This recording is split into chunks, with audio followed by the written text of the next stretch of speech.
Hi, I'm Ryan Davis. And I'm Kiernan Schmidt. And this is Out of Office, a travel podcast. This seat taken. Hi, Ryan. Hey, Kiernan, how are you? You know, this seat taken, it's really taken on new meaning to me since the airline etiquette episode. I'm really thinking about the logistics of seats and taking them. You know who's not going to be saying this seat taken anymore? Who's that? Joe Biden. Oh, yeah. No, he's very personal sorry. space. He's all about personal space. He understands his limitations. Yeah. But you know what? We're not talking about Joe Biden today. It's not a Joe Biden themed travel podcast. Today, we are talking about lesser known national parks. National parks nobody cares about. No. I see that you've called it national parks nobody cares about. That's not fair. I care about them, and I'm somebody. So you could call it national parks somebody cares about. True. And after this episode, everyone will care about these national parks. Absolutely. It's going to totally transform the landscape. You know, I'm a big national park nut, so I'm really looking forward to discussing these. I'm going to recommend 5 lesser-known national parks that I've been to. And but I do want to say these are not the best 5. I don't like. I'm not a father who chooses my favorite child. You know, I love all the national parks equally. I don't believe that there is a single father who doesn't have a favorite child, but perhaps. Who is your father's favorite child? I would say the child that he imagined I could be if I wasn't sort of an effete musical theater kid. Okay, so your father's still looking for a favorite child out there. Well, if anybody's interested, get in touch with Ryan's father. But Ryan, before we jump into the meat of the topic, you know, I have so much to say on these national parks. I thought we would dive right in, but there was some major news that I'm going to technically call it a recalculating. Yeah, I think that it is a big enough deal that it should just be its own episode, but in lieu of that, a recalculating. Recalculating. All right, so recalculating is when we revisit a topic that either we've made a mistake on, or, and you know, somebody's often written in, or it's a follow-up on a conversation or topic we've investigated before. And there's some big news on a topic that has come up with great frequency on our podcast, and that is WOW Airlines. WOW Airlines. They shuttered overnight. I mean, it just stopped. I mean, people were boarding the planes. I think there might even have been planes in the air. And they just dropped right down. So WOW Airlines, an Icelandic airline company, a budget airline company. And I went to Iceland in November, and Ryan has been brutalizing me for having taken WOW. Yeah, I've been making fun of you because everything I read about the WOW experience makes it seem like not much of a wow, more of like a more of a airlines. Well, it was no frills, but it was perfectly comfortable, and I quite like the purple of their logo. But basically, they have all financing has fallen through. They've grounded their planes, but they didn't even have like a wind down session. It was just like one day they texted all their victims, their passengers, and said, "Hey, remember how you've been visiting the wonderful land of Iceland and need to get home to your family and job? Sorry, we've ceased operations, and you're gonna have to figure it out." Yeah. Now I know that you loved WOW. So do you actually remember where you were when you heard the WOW Airlines had shuttered? I believe. Did the New York Times do a push notification? I want to say. I mean, I know that the second I heard, I reached out to you as if you had lost a relative. Right? Yeah, Kiernan, are you all right? I will say I got a flood of texts from listeners. Sure. So it's hard for me to remember exactly the moment where I was, but I do know that I had to sit down because you shouldn't share your number online again because you're going to get all those texts from listeners. The idea, I shouldn't have given it to Donald Trump and then made him an enemy. That's a real political deep cut for those that remember Lindsey Graham's cell phone being given out. Is president's best friend now, so who knows? Sure. I got a lot of texts. And, the idea that I'm not going to be able to board another WOW airline is very sad to me. And I'll tell you, I think it's particularly hard for those who were planning to fly WOW Air because, one of their only other options is Iceland Air, which is quite expensive. So if you were expecting, a $50 fare to New York, sorry, my friends, you're going to be paying a pretty penny.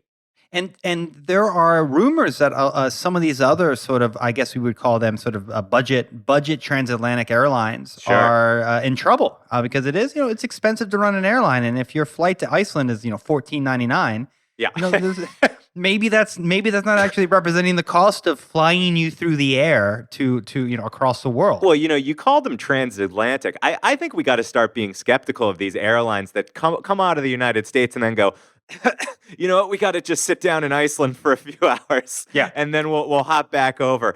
Maybe that was the first sign we should have seen. I will say, though, I thought they were just a scam to get people to Iceland, Yeah. but No, I think that's how they all started. But Iceland doesn't need a scam. It's an amazing country. I know. If you don't know that, listener, go back. We've got a great Iceland episode you should absolutely download. But do not take the advice on airlines because... No, definitely go with Iceland Air. They're a solid airline. I've always been a fan. Now, Ryan, I was reading in the press about, what caused this? What were the factors in this collapse? I want to read from the New York Times. They had some information from the founder and chief executive of WOW, former founder and chief executive of WOW. His name is Skuli Mogensen. And, he's probably on the market, anybody who's hiring. He blamed the collapse on, a number of different things, rising fuel prices, as you might expect. He said that there were, quote, stricter payment terms, unquote, that were putting pressure on the company's cash flow. So, people, some of these financiers were definitely sniffing this failure in the air. But most interesting to me is he blamed bad publicity. Bad publicity? So my question is... Was that my fault? Do you think you took down WOW Air? I mean, this is a powerful podcast, and we have to be aware of the power we yield when we talk about things. I think that you've got to be careful with your language. But, this also gives you a chance right now. Is there any other company right now that you want to take down? Oh, I mean, pretty much any company that I have to interact with on a day-to-day basis. So go ahead, put them out there. What do you hate? No, but you know what? I would be really heartbroken. My WOW Airlines, the budget airline that I fly most often is Interjet, which is the Mexican budget airline. See. Yeah. So I'm just shout out to them. Interjet. They're great. They're great folks over there at Interjet. They give you more tequila per flight than any other. This is a true story. They bring that little cart back and forth the entire flight. I just shout out to them. I hope they keep going. Absolutely. So we are pro Interjet, and there's no companies you want to take down. I don't want to limit our sponsorship opportunities by being negative about any of the wonderful companies out there. Ryan, I originally had an idea. Maybe we should take down some airlines that are already defunct. But good Lord, if you just go to the Wikipedia page, I'm absolutely going to link to this. It's incredible. Just if I read you some of these, I mean, granted, they go back to the 1930s, but Barnhill and McGee Airways, you can't get that anymore. Bluegrass Airlines, it's a great name. That's great. And that's just the bees. Did Hooters Air ever continue, or was that a thing? I don't know anything about that. We can talk about that later. Hooters has great Wi-Fi, FYI. I'm looking. Hooters Air 2003 to 2006. I'm glad that failed. I've heard those planes a little top heavy. Oh, folks, this podcast is free. Okay. I've been riding internet too much. I've been really going after the booze they serve there. Let's see. You got New York Air, of course, the famous Trump Air. It crashed harder than his presidency. And I love these names, though. I think we might want to do a future episode on failed airlines. I think that sounds like it could really take off. Well, let's raise a glass. R.I.P. to WOW Airlines. You got me to Iceland. You got me just in the nick of time back from Iceland. And for those who are still awaiting their flight, I'd recommend you take a look at Iceland Air. I think it's time to, do something that we can't do on WOW Airlines, and that's take off. Let's take off. Flight attendants, prepare for takeoff, please.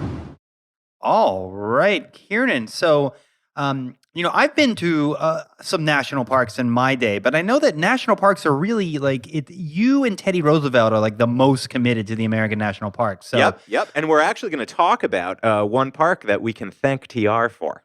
Only one? Only one that he actually put aside, yes. Gosh. Well, he should have put more acres aside. It was early. What was he doing? Was early in the day. Please, he doesn't need it. His record defends itself. So today we're talking about some lesser known national parks. Particularly, we're going to dive deep into 5. I'm going to tell you some interesting stories behind them. But of course, I just want to clarify. The National Park Service oversees lots of different types of things. So they oversee historical landmarks like Ford's Theater. But they also, and those things are called national monuments by and large. So national monuments are objects of historical, cultural, or scientific value.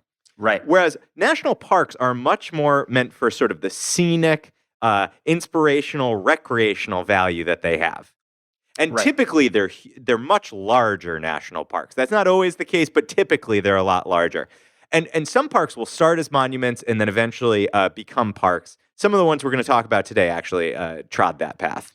But these are all administered by the same governmental agency, right? Like rangers are still at monuments. So there are rangers at monuments, but often there is shared administration, and it can be forestry service. It can be several different services. But the parks administration really is seen as kind of the default. But if, for example, you have a national monument that's inside a national forest, it'll be shared administration. Gotcha.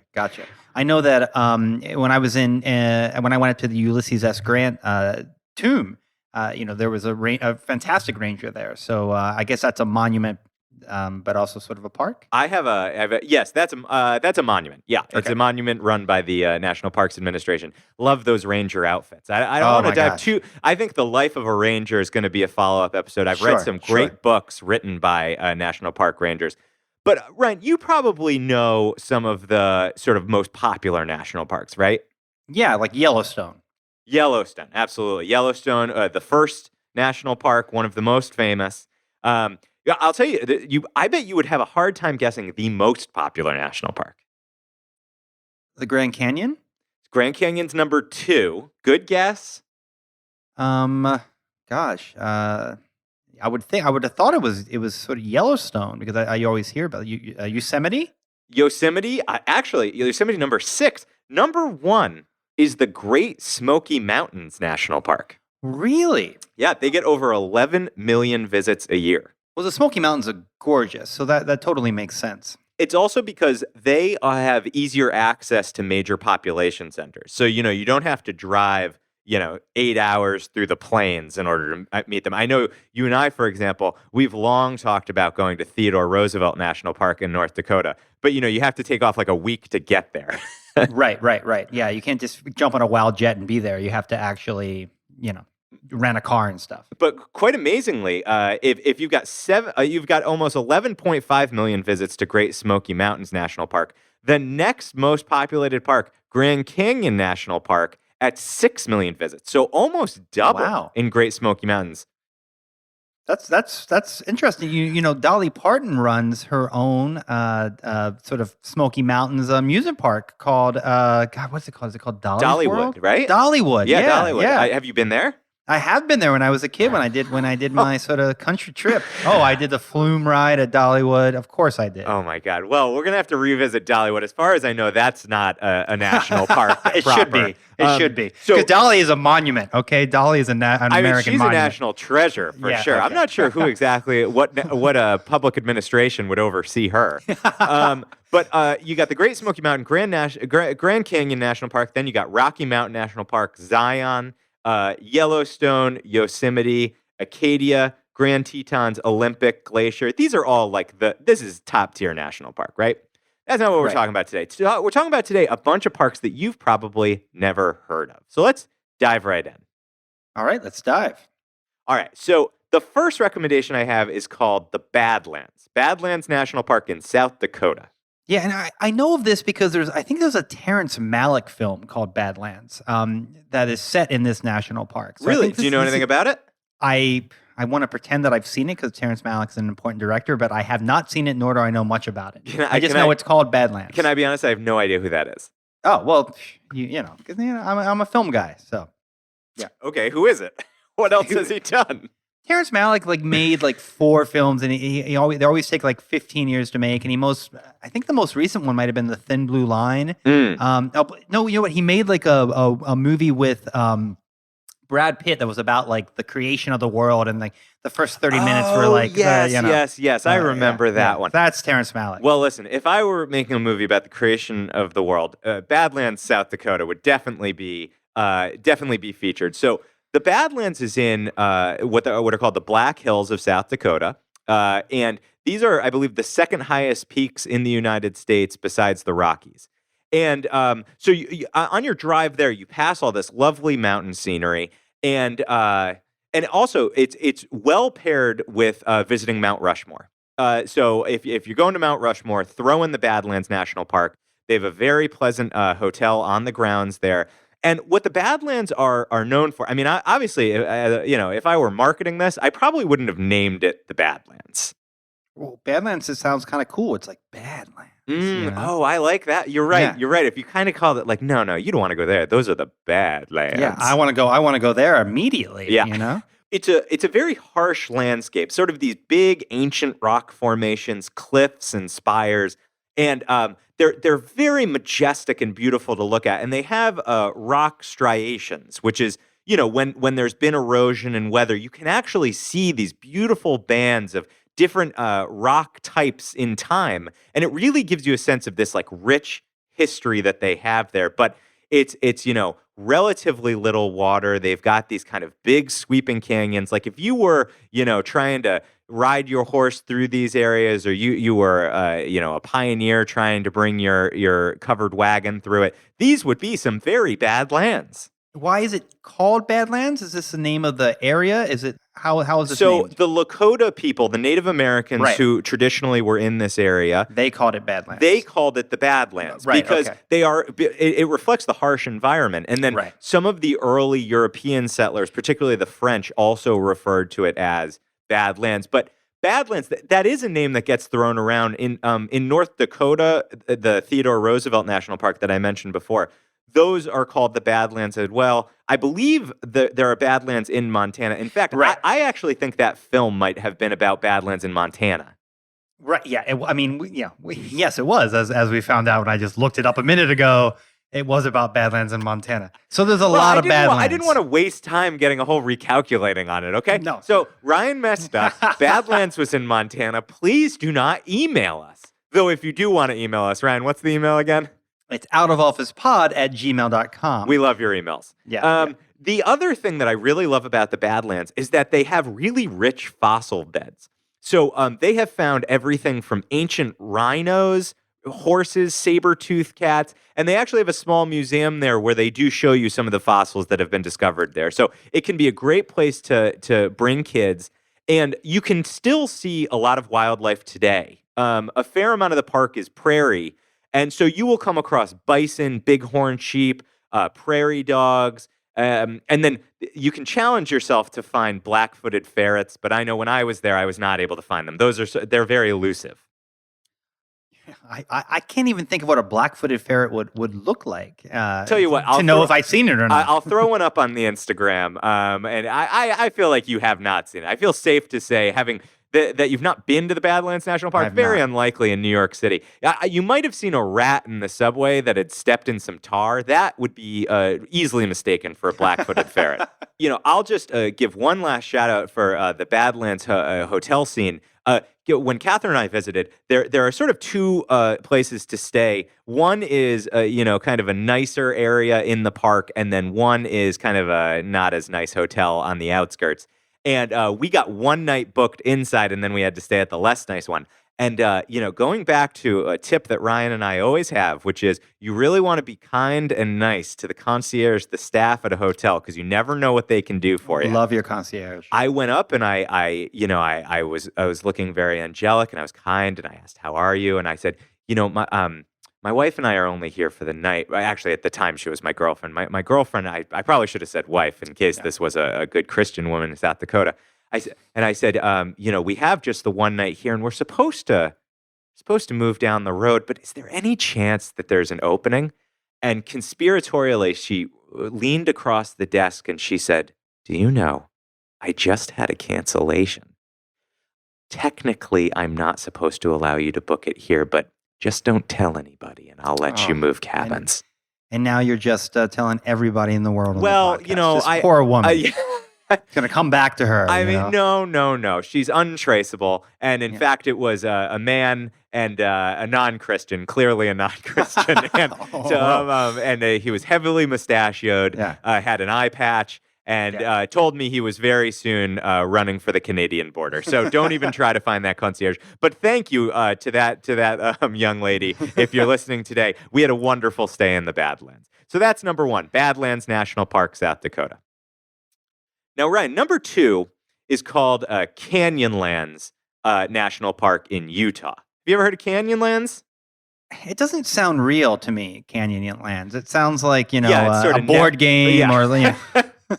Neverland. I mean, especially when you've got the Grand Canyon, they probably looked at that and were just like, well, what are we going to call this place? I guess we're Canyonlands. Now, Minor Canyons is not nearly as exciting. Now, if I had to make you guess, what do you think there's a lot of in Canyonlands? I mean, I would imagine canyons. And I'd be disappointed if there wasn't. An intelligent boy, a remarkable boy, this Ryan Davis. Do you know that quote? What is that from? That's when Scrooge leans out his window and goes, boy, what day is it? Yes. An intelligent boy, remarkable Christmas boy. Day. Always makes me think of Ryan Davis. Well, listen, it's Canyonlands Day. So Canyonlands, Utah. What I like to call out to folks is these lesser-known national parks, they're often national parks that live near other national parks that you're more likely to visit, like Arches. So Canyonlands National Park is near Arches National Park, and it's an easy drive out. And you will be rewarded with a much less populated park. Canyonlands is absolutely huge. It's this beautiful park, very rustic canyons and buttes that have been carved over time by the Colorado River and its many tributaries. And I actually think probably the best way to tell you about it is to tell you the different districts that the park has, because I think their names are so evocative in themselves. So the first one is called the Island in the Sky, which I got to say, whoever's naming national parks, you're doing a great job. That sounds magical. Isn't it Island beautiful? In the Sky. Yeah. So the Island in the Sky is a popular part of the park as far as popular goes here. And it's basically a mesa that's on top of sandstone cliffs. And you can look out in beautiful canyons. And you know that sense when you go out west, just the sky is just bigger? Right, yeah. They might almost want to name a place Big Sky. Just an idea. I'm just spitballing here. And it is one of those places where the sky could not look larger. And the changing, shifting clouds and light, every place you look is just a photograph that you want to take with your mind and come back to. I mean, it's just an absolutely gorgeous spot, spectacular landscape. So do you have to hike? In the sky. Do you hike up to this hike up this mesa? Or? So you can actually drive fairly close to get the viewpoints, but there are hikes in the area. And Gotcha. And particularly good is if you want a quite strenuous hike, you hike down into the canyons and then back up to viewpoints. That's what a lot of people are going to end up doing. But if you're just driving through, or you have half a day, go to Island in the Sky. That's your best chance for great views and memorable moments. Are you renting like a 4-wheeler? Like what are you driving? No, you your Corolla? You can drive your car in there. Yeah, right. It's not a particularly steep area. Yeah. And so Island in the Sky, number one. The second is called the Needles. And the Needles, it's funny, they actually have needles in South Dakota. And I mean, they have needles in Brooklyn and San Francisco. I mean, just go outside and look. Needles are everywhere, Well, Ryan, that's taken us to a much darker place. The needles refer to sandstone structures that basically reach up into the sky, and time and wind and weather have worn them away until they look like these kind of proud needles that are sticking up into the sky. Proud needles. Yeah, they're proud. The weather's not getting them down. So it's sort of the hardest rock gets left behind, right. And it creates these really cool geologic figures. Are they sort of phallic? To a certain mind, yes, I would say they appear a bit phallic. Yeah, yes. Yeah, you always have a lot of phallus in your travel recommendations. I'm just saying, I haven't noticed that trend, but Bhutan was very phallic heavy. There were some heavy phalluses in Bhutan. That's fair. You're referring to the divine madmen. And there's the cultural tradition. Here it is the natural remains of a beautiful natural process. And, again, I'll post some pictures. We'll put it right next to the black-footed ferret. And you can be the judge for yourself. In fact, I'll put the comment, phallus or not, and we'll see what people we'll see what people decide. I know what my friends are going to vote. Oh, God. I better not hashtag it phallus, or we're going to have a lot of disappointed viewers. The final two regions that are sort of named officially within the park are one, the maze. And the maze is really the backcountry. A lot of these huge national parks have an area that it's very, you usually have to get permits to go there because you really have to have your own food, drink. That's where the bodies are buried. Yeah, exactly. There's a lot of true crime mysteries to be written about. It's very much where the bodies get found. Yeah, and so the maze is one of these really off the beaten path areas, hard to get to, remote. Personally, I didn't visit the maze, but this is where if you really don't want to see anybody, I mean, you're already pretty much there at the Canyonlands, but this is going to get you really off the track. And then the what's the fourth one? So they have an area they call the rivers, which is basically just the deep canyons. Okay. What's nice about hiking, or you can also do a river trip on these, is that it's very green and lush. Yeah. So where it can be arid and hot in these deserty kind of canyon areas, this is a place where you're going to get some relief and shade. I really think the creator of Canyonlands was like, started off with like island in the sky, the needles, the maze, the rivers, Just a yawn. Oh, call it the rivers. It was like 4:50. They're like, I gotta get out of here. The rivers sounds great. They're looking at the Post-it notes. They're like, I don't know. This area has rivers, so have we called it? Can we call it Riverlands?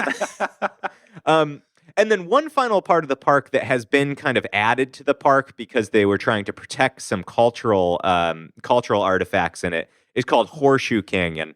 And the cultural artifacts are these very well-preserved, life-size human figures that are carved into the rock. And, these are left behind by native peoples who used to live in this area. And they have very beautiful, intricate designs. And Horseshoe Canyon was set aside just to protect these beautiful designs. So it's called the Great Gallery, and if you have time, you're going to have to hike to them, but well worth seeing these cultural treasures. And it stands. So this makes me think of a point here.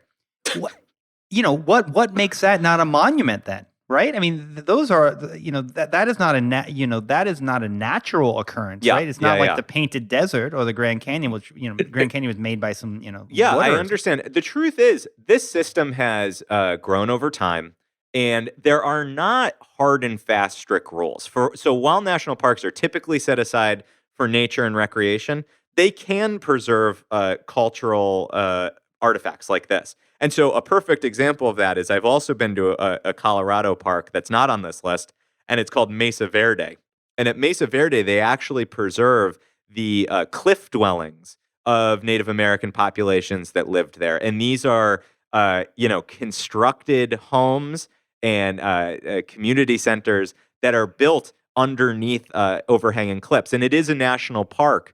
Even though it does have that cultural value. So it's preserving both the nature and the culture. Very cool. These are slippery. I mean, you can research these things before you go, but you're calling out correctly. The line between monument and parks can change over time. Sometimes where you want to fund the protection of it changes over time. In this case, with Horseshoe Canyons, I think that there were some threats to its preservation. And so some astute legislators glued it on to the existing national park Canyonlands that was already there and thereby saved it. Gotcha. And Mesa Verde, also the name of in Better Call Saul, the main subject of their lawsuit for 2 seasons. So thank you very much. That added a lot to the conversation. So moving on to our third lesser known national park. This one is called Great Sand Dunes National Park in Colorado. I'm willing to bet you've never heard of that. No, but I'm willing to bet that there are sand dunes there. That this is a sand dunes focused park. I've said it once. I'll say it again. An intelligent boy, a remarkable boy, Ryan Davis. It's known for these huge sand dunes. They're the tallest sand dunes in North America.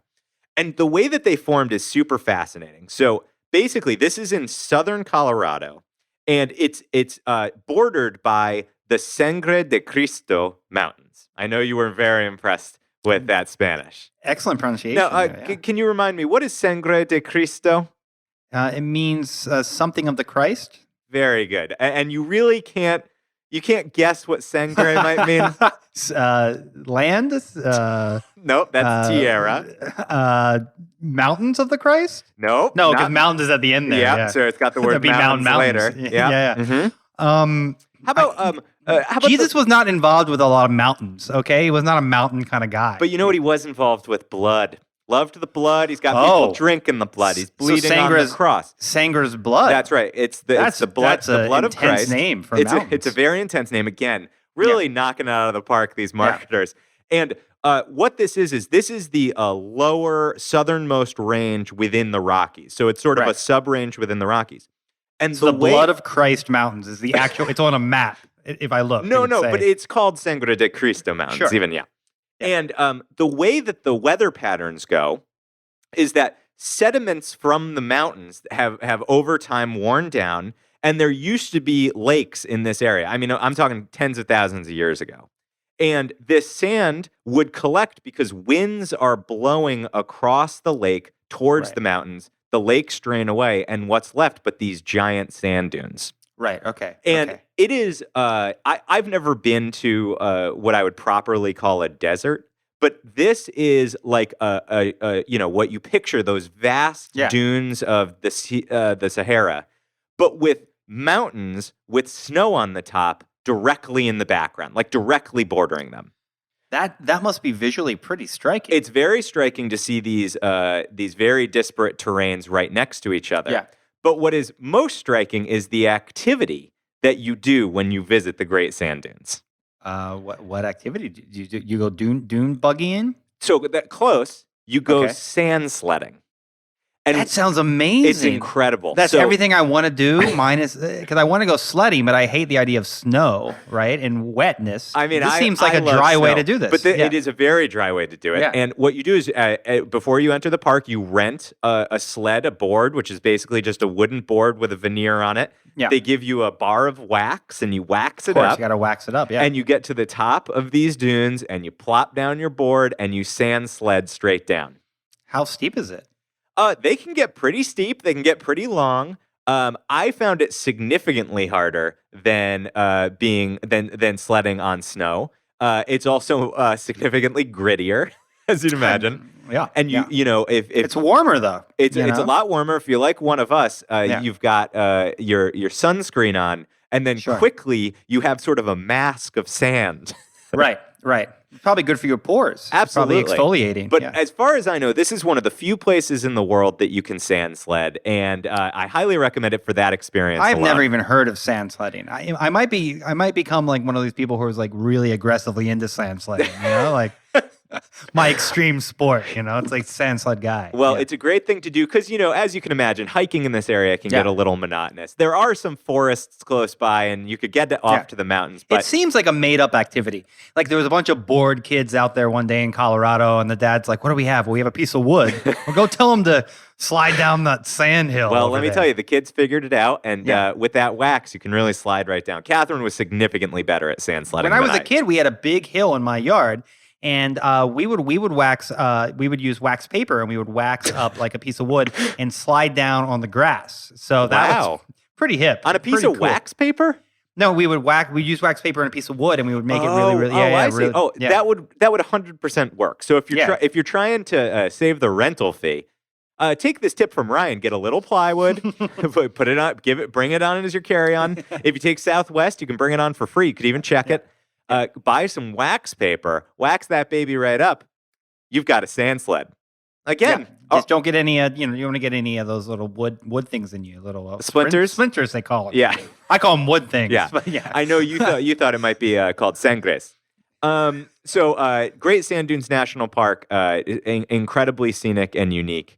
And what's interesting too is they have a little river that flows right by, and locals bring out beach chairs, and they sit by it as if we on the coasts go to the beach, go to the shore. Yeah, they just sit there and watch the folks just going down on the old on the old wood sleds. It's really it's an extremely charming place. All right, Ryan. So number 4, we're going way up north to Alaska.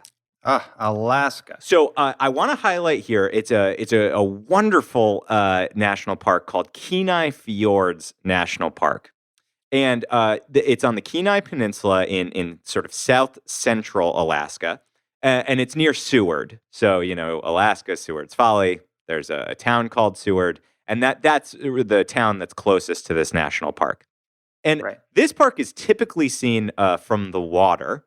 So you will, kind of get on a cruise, a boat that goes in the waters of what's called Resurrection Bay, which is where Seward is. And you go out and you look at the glaciers that are there. And there are 40 glaciers there. But what I particularly want to talk about is a lesser known part of Kenai Fjords National Park, which is the part that you're not looking at from water, where you're actually hiking. And that's because for those who are intrepid enough, you can actually go and see the ice field that feeds all 40 of these glaciers. So do you know how a glacier works? I just assume they were made a very long time ago, and So what they basically are deeply compacted snow and ice that takes on that sort of blue hue that we associate with glaciers. But they are fed from above and come down mountains or slopes. And so there is always a source of ice at the top that is pushing them down over time. And what you can do at Kenai Fjords is you can visit what is called the Harding Ice Field. So Ryan, why do you and I love the Harding Ice Field? I mean, because we both love Warren Harding. Warren G. Harding. One of the great Americans. Absolutely. Actually, I think he was pretty corrupt, wasn't he? Oh, I'm sure he was. He was president. He was horrible. Warren G. Harding. It is named for Warren G. Harding. It's pretty amazing. All you had to do at that time was he promised to come visit Alaska, and they were like, okay, we'll name this magnificent ice field after you. But I will tell you, he did. It was named in 1922. He did actually come and visit Alaska in 1923. I mean, Alaska was really far away in 1923. Really far. There a lot of trains. Yeah, you couldn't even see it from Russia. It was so far away. I mean, believe it or not, he actually died on his way back from his Alaska trip. So it's far. Was he on a WOW airline? It's named for President Harding. And what it is you climb a trail. It's an 8.2 mile round trip trail. And you hike in these deep switchbacks through the woods, above the tree line, into the mountains. And you get to the top, and it becomes incredibly desolate. And what you're actually looking at is you're standing on top of a mountain, and you can see all in front of you is just pure snow and ice, with the occasional, in the difference, peak of a mountain popping through. And what you're looking at is thousands and thousands of feet of solid ice that actually surrounds mountains that that are totally hidden to the naked eye. And it is this ice field that feeds the 40 glaciers that then push down into Resurrection Bay. And you're using the term feed, like it's supplying water and ice to make the glaciers bigger? So at the top of the ice field, they get snow and precipitation, and that causes the weight that crushes down the ice into that glacial ice we think of. And then that ice over time, I mean, we're not talking about a quick flow, but it's are they a slow receding flow. or are they still growing? So they are doing both. By and large, glaciers are receding, meaning that they are drawing further and further back into the mountains. Right. But at the same time, they are still being pushed down the mountain from this ice field. But I will tell you, I have never more felt that I was on a different planet than when I was looking out at this vast Harding ice field. And it was wonderful to be able to go out on the boat and see the glaciers and then climb up and see where they came from. But of course, as you're doing the 8.2 mile round trip, you're actually climbing 1,000 feet of elevation with every single mile that you hike. So it is steep. And that sounds exhausting. My in-laws who were with me at the time will tell you that I actually lied to them. And, I felt like I read some places that it was a moderate hike, so I decided to focus on those. And I did see on the National Park site official, they say, experienced hikers only, must be in good physical shape. But I said to everybody, don't worry about, there's the Harding ice field. We'll go take a little peek and we'll climb down. If Harding got up there, then anybody can. I will say my mother-in-law turned around. So oh my God. I'm sorry for that, everybody. But I hope not by herself. Well, there were other people on the trail. You let her walk down a mountain by a glacier field by herself? I don't let anybody do anything. They're their own people. That's true. Those who made it, I will say, still say to this day, the Harding Icefield was well worth the visit. So if you're in Alaska, get off the boat and visit Kenai Fjords National Park, but go hike to the Harding Icefield Trail. All right, the last lesser-known national park is, it's not what you're thinking. I think when you think national park, you're typically thinking under the sun. This one is actually a cave system. A cave? That actually sounds pretty exciting, actually. So it's one of the two longest cave systems in the world. Both of those are in the United States. So I'm talking about Wind Cave National Park back in South Dakota, where we've revisited the Badlands. Now we're back in South Dakota. We're going to Wind Cave National Park. I think Wind Cave might be the coolest name you've introduced us to. Yeah, so it's far. wind like right, and and it's not wind. I just want it. There's no like Jacob Wind that it's named after. No. And it's got a great story behind the name, which is basically these two South Dakota brothers, the Bingham brothers. They're named Jesse and Tom. They were walking along in the wilderness and they heard this whistling noise. Sure. And they came upon this tiny little hole in a rock face. Right. And it's where the whistling was coming from. And the story goes that the wind was blowing so hard out of the cave that it blew off one of the brothers' hats. Okay. Wow. And so a couple days later, the brothers are bringing back some of their friends. They're saying, look at this weird hole that we found. You got to see this wind. You got to see this wind hole. And if you live in South Dakota, a wind hole is like the most exciting thing you've seen in years. Absolutely. It's such the whole town's just going down to the wind hole. Classic wind hole. Hey, did you hear? Tommy found a wind hole. But what was weird about the wind hole this time when they went back is that it was no longer blowing out. It was sucking in. And so the hat that had been blown off this time was sucked into the little hole and disappeared into the rock face. This is not true. This is the story. And so the Bingham brothers, with their friends, started to pick away at the hole. And lo and behold, they revealed that there was an enormous cave system behind it. And in fact, this is one of the two longest cave systems in the world. The other one, which we're not going to talk about today, is actually a national monument called Jewel Cave. I also went there. We'll get there. We got to do a whole spelunking episode because I'm a big cave visitor. And believe it or not, Wind Cave National Park is actually 140 miles of trails underneath the earth. 140 miles? Is it lit? Do they have electricity in there, or you bring like a... So they do have electricity for the part that you can tour. But serious spelunkers go much further in. And 140, I mean, that is at best a guess. It goes further back and deeper than has been fully mapped.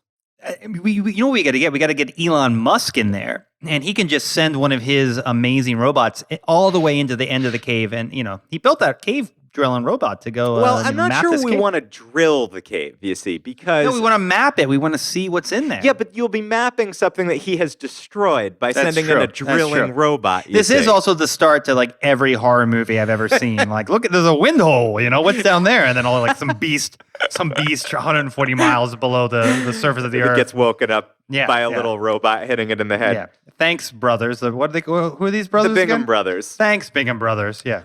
So they talk about the cave that it actually breathes, and what happens is the atmospheric pressure changes above ground and below ground, and depending on where the difference is, the wind will rush in or it will blow out. It's self-regulating. You said breathes, and I heard breeds, and I was like, oh my God, that's horrifying. Like always going back to the phallus. All these little caves running around everywhere. Well, I guess we had a needle on one side, we had a wind hole on the other. You put them together. You got a new national park. Yeah. You got a great marketing campaign for South Dakota. So, they say that the hat that got sucked in has never been found. So they challenge visitors. If you go on the tour with a national park ranger, they will tell you, keep your eye out for that hat.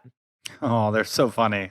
And I do want to give it credit for two more interesting facts about it, which is Wind Cave was actually a sacred site for the Native American people, the Lakota, that lived there. And while there's lots of different creation stories that have spread and been recorded over the thousands of years, to the Lakota people, Wind Cave is actually seen as sort of the origin point of their people, of the Buffalo Nation. And so I was lucky enough to have a national park ranger who was Lakota and shared with us the importance to her people of this area. And so, again, it's great that the national parks are protecting this cave system. Yeah, that sounds fantastic. So thinking about the 5 parks that you've shared with us today, the one that I think that Wind Cave would be the one that I'd most want to visit, although I am incredibly curious about Canyonlands because I want to this sort of island in the sky. Yeah, absolutely. So romantic. Yeah. So one last time, Ryan, while I appreciate that you love the Canyonlands, the full list, number 1, we've got Badlands National Park in South Dakota. Number 2, Canyonlands National Park in Utah. Number 3, the Great Sand Dunes National Park in Colorado. Number 4, Kenai Fjords National Park in Alaska. And number 5, Wind Cave National Park in South Dakota. While the land above is preserved, beautiful prairie, you got to get down when you go to Wind Cave. Get down is my motto. Ryan. All right, Ryan. Well, I think with that, we can leave. Surely we will be revisiting lesser-known national parks in the future. But for today, I think it's time to head to the last stop. Let's blow on over to the last stop. Ladies and gentlemen, this is the last stop on this train. Everyone, please leave the train. What is the last stop, Kiernan? Ryan, the last stop is the segment every week where you and I each talk about one thing that we've done to feed our wanderlust. So it can be something we've read or we've cooked or visited, maybe a local tourism spot, something to keep the spirit of travel alive, even during the workaday week. So, Ryan, I want to ask you, do you have a last stop this week? Yeah, I do, because I know how much our audience loves to hear about my Broadway travels. I jumped on... The numbers do not show that to be true, but... I jumped on a train yesterday out to New Brunswick, which is New Jersey? a lovely little town in New Jersey. All right. And I went to see the Rent 20th Anniversary National Tour at the beautiful State Theater in New Brunswick. And I had a wonderful time. I've done this New Brunswick sort of theater trip before. I went out to see Hedwig and the Angry Inch at the State Theater. And the State Theater is this old, but really beautiful, huge theater in New Brunswick that a lot of national tours and sort of smaller bands will come through and play at. Now, now, does the theater exclusively do, you mentioned Hedwig, Rent, do they only do shows that I hate? No, I mean they had a Mary Poppins production coming in. Now I'm on board. Yeah, they got Cats. I mean, they got everything you need there. Whatever's touring. But I think it makes for a really lovely sort of evening, and I recommend. You can check out to see what's playing at the State Theater. Like it's not just musical theater and Broadway plays, but a whole bunch of musicians. And the downtown sort of downtown New Brunswick is really charming. And there's this one restaurant that I like to eat at because. It's billed at it's called Clyde's, and it's billed for their CLYDE''s? No, CLYDZ, like Clyde's. Ooh, oh wow, Clyde's is cool. Yeah. And it sort of feels like like Tony Soprano would be very comfortable having a meal at Clyde's, right? Okay. And it's billed as it's a cocktail wine place that has exotic meat. Exotic meat. Okay. So, right before I went to see Rent, went down to Clyde's and I had sort of the alligator. They have this sort of alligator in a blanket. Sure. Which is like pigs in a blanket, but it's alligator. So I didn't have. I had that last time. I think our listeners probably caught on to that before he spilled it out. But this time, I tried python ravioli. Have you ever had python? I've never eaten python. Yeah. It's a little, it's slippery. It's a little chewy. Sure. It's not something Does that it have a little bite?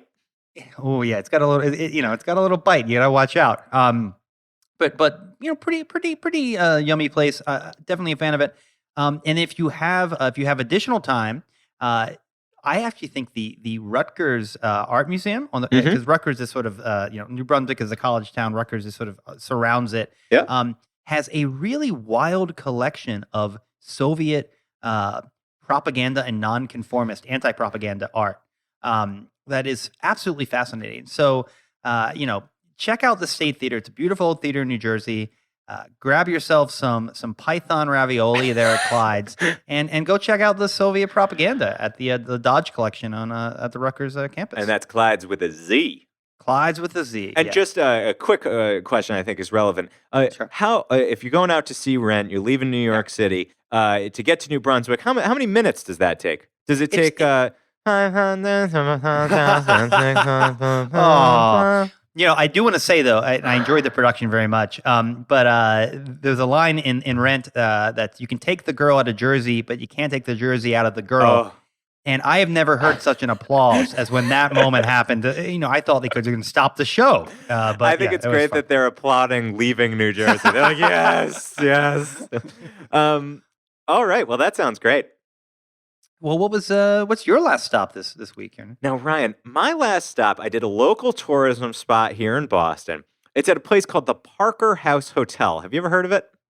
I have not, no. So the Parker House Hotel is actually the oldest continually running hotel in the United States. It's a bit of a Boston institution. It's about 5 minutes back from Boston Common. Anyone who has been a tourist here has probably walked right by it.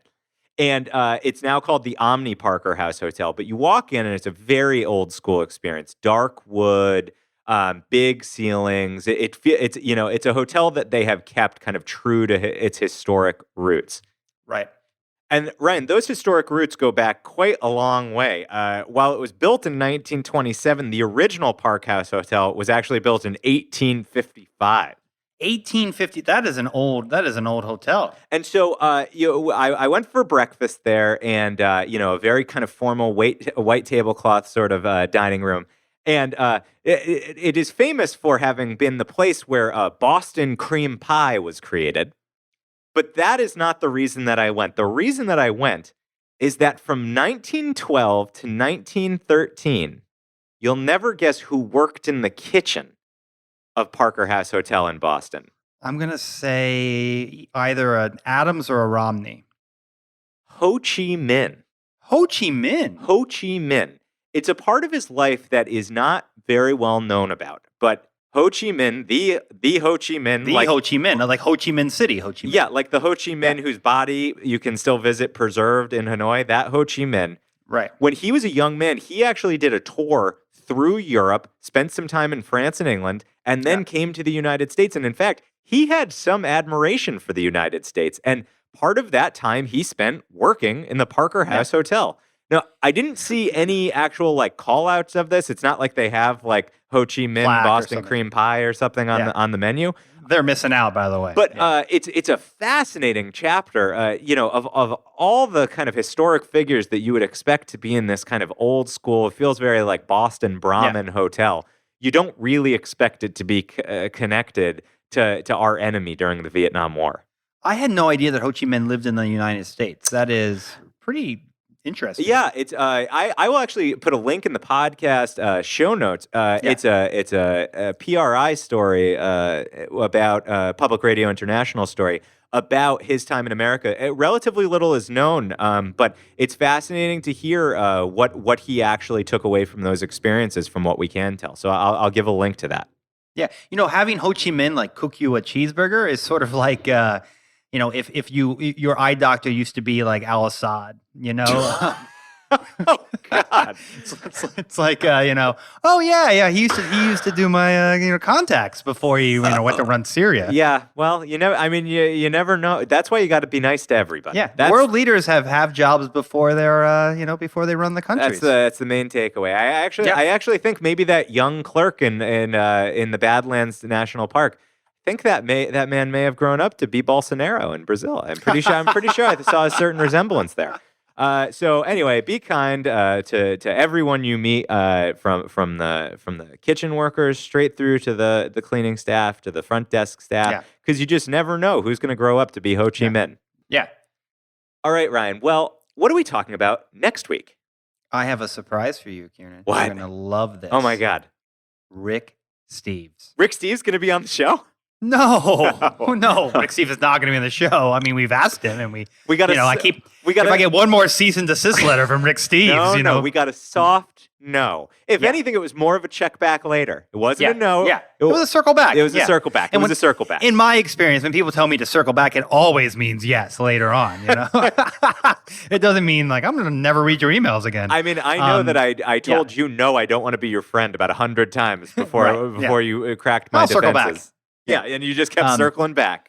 Yeah. So we're gonna have a seat in the podcast studio here in Brooklyn for Rick Steves if he wants to show up. But if not, we're gonna talk a bit about his career and what he's working on. Absolutely, the majesty that is Rick Steves. That's next week.